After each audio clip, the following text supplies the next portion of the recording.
नमस्कार दोस्तों। आज हम हिंदी नेट सेट अध्ययन में देखेंगे प्रभावी कक्षा संप्रेक्षण। कक्षा में शिक्षण प्रक्रिया एक प्रकार का संप्रेक्षण है। शिक्षण एक संयोगात्मक क्रिया है। इसमें जो पक्ष अध्यापक और विद्यार्थी होता है, इसके अंतर्गत मुख्य भूमिका शिक्षक निभाता है। कक्षा के क्रियाकलाप भी संचार प्रक्रिया में शामिल है। इसमें विचारों तथा सूचनाओं का आदान प्रदान होता है। यदि संप्रेक्षण के आधार पर शिक्षण अधिगम प्रक्रिया को देखा जाए तो स्पष्ट होगा कि शिक्षण संप्रेक्षण प्रक्रिया वास्तव में संप्रेक्षण प्रक्रिया ही है, निरंतर चलती रहती है। कक्षा में संप्रेक्षण प्रक्रिया निम्न प्रकार होती है: पूछना, कहना, सूचना, समझना। यानी कि अध्यापक छात्रों को कुछ सवाल पूछता है, फिर विद्यार्थी उस पर कुछ जवाब देते हैं यानी कि कहते हैं, फिर शिक्षक द्वारा सुनते हैं और समझकर छात्र लेते हैं। ऐसा भी हो सकता है कि बच्चे पूछते होंगे और अध्यापक कहता होगा और फिर बच्चे सुनते होंगे और समझते होंगे।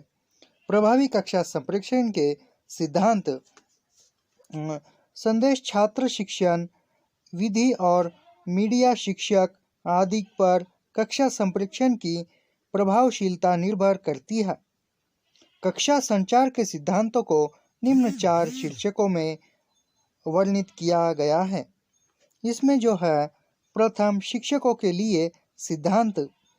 शिक्षक में छात्र को समझने की योग्यता। कक्षा में प्रभावी संप्रेक्षण के लिए यह अत्यंत आवश्यक है कि शिक्षक में छात्र को समझने एवं उनके बौद्धिक स्तर के अनुसार वार्तालाप करने की योग्यता होनी चाहिए। इसके बाद जो है, विषय में दक्षता।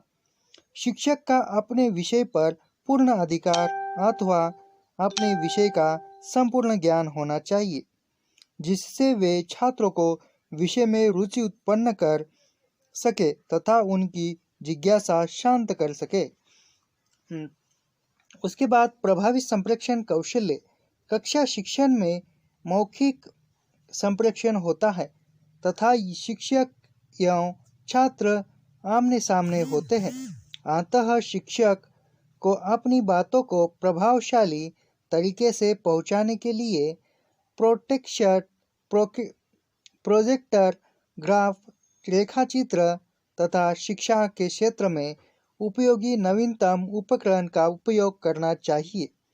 वस्तुनिष्ठ एवं कर्तव्यनिष्ठ शिक्षक। शिक्षक एक वस्तुनिष्ठ एवं कर्तव्यनिष्ठ होते पर छात्र उनका सम्मान करते हैं, जिनके परिणाम स्वरूप कक्षा में संप्रेक्षण और अधिगम प्रभावी होता है। अब इसके बाद का जो है, वह दूसरा सिद्धांत इस प्रकार है: संदेश नियत करने के सिद्धांत। अनुक्रम का उचित होना। इसके अंतर्गत अनुक्रम का सरल में जटिल की ओर, मूर्त को अमूर्त की ओर का अनुकरण कर सकते हैं। सरल भाषा का प्रयोग। कक्षा संप्रेक्षण के अंतर्गत तकनीकी भाषा का प्रयोग न करके सरल भाषा का ही प्रयोग करना चाहिए ताकि छात्र समझ सके। उचित प्रतीकों का उपयोग। इसके प्रयोग के द्वारा विद्यार्थियों को किसी भी विषय को आसानी से समझा जा सकता है। प्रासंगिक अभ्यास। विद्यार्थी की कक्षा एवं मानसिक स्तर के अनुरूप इस प्रकार के अभ्यास दिए जा सकते हैं। और इसके बाद का जो है, वह है शिक्षण विधियों और मीडिया के चयन के लिए सिद्धांत। उचित विधियों एवं मीडिया का चयन के विधियां शिक्षार्थी के स्तर के अनुरूप होनी चाहिए। अच्छे मीडिया का उपयोग।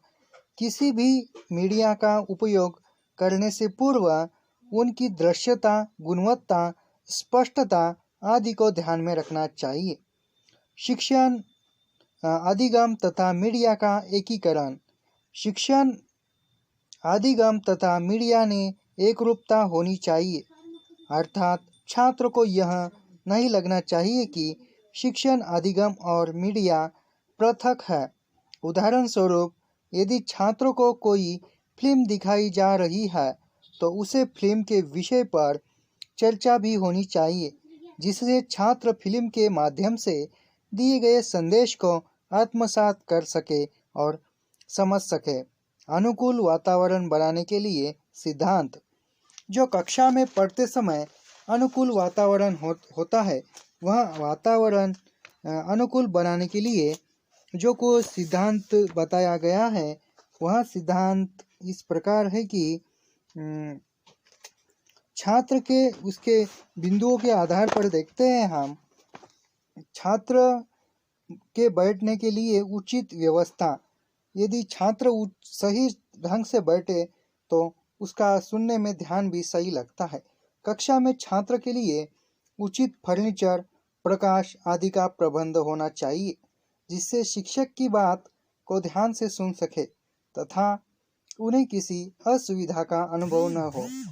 कक्षा का अनुकूल वातावरण। कक्षा का वातावरण अनुकूल और प्रजातांत्रिक होना चाहिए, जिससे छात्रों को प्रश्न पूछने और अपनी राय देने की पूर्ण स्वतंत्रता होनी चाहिए। यानी कि बात करने का कोई पूछताछ करने की कोई बंधन न होनी चाहिए। प्रबलता प्रदान करना। इसके अंतर्गत शिक्षार्थी को प्रशंसा, पुरस्कार आदि के माध्यम से प्रबल बनाया जाता है। इसके लिए स्कूल कॉलेजों में विविध प्रतियोगिताएं लेकर उस प्रतियोगिता में पुरस्कार देकर, यदि सम्मान पत्र देकर छात्रों का मनोबल बढ़ाया जाता है। विद्यार्थियों की सीमित संख्या। कक्षा में विद्यार्थियों की संख्या सीमित होनी चाहिए, जिससे शिक्षक प्रत्येक विद्यार्थी पर ध्यान केंद्रित कर सके।